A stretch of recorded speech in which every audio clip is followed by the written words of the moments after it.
Power star Pawan Kalyan నుంచి రాబోతున్న latest awaited mass చిత్రమే ఉస్తాద్ భగత్ సింగ్. దర్శకుడు హరీష్ శంకర్ తెరకెక్కించిన ఈ సినిమా కోసం అభిమానులు ఆసక్తిగా ఎదురుచూస్తున్నారు. ఈ సినిమా మళ్ళీ గబ్బర్ సింగ్ రేంజ్ లో హిట్ కావాలని వారు గట్టిగా కోరుకుంటున్నారు. ఇదిలా ఉండగా మేకర్స్ ఓ సాలిడ్ అప్డేట్ ని పవన్ పై ఊహించని పోస్టర్ తో రివీల్ చేశారు.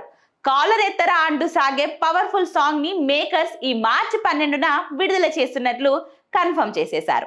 ఇక దీనిపై వదిలిన పోస్టర్ తో పవన్ కళ్యాణ్ మాస్ మోడ్ లో కనిపిస్తున్నారని చెప్పవచ్చు.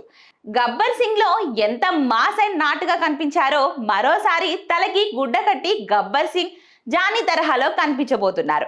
ఇక దీనిపై ప్రోమోని ఈ సాయంత్రం 4:36 విడుదల చేస్తున్నట్లు మేకర్స్ కన్ఫర్మ్ చేశారు. మరి ఈ సాంగ్ ఎలా ఉంటుందో వేచి చూడాల్సిందే మరి. ఇక ఈ సినిమాకి దేవిశ్రీ ప్రసాద్ సంగీతం అందిస్తుండగా ఈ మార్చి 19న గ్రాండ్ గా ఈ సినిమా విడుదల కాబోతుంది.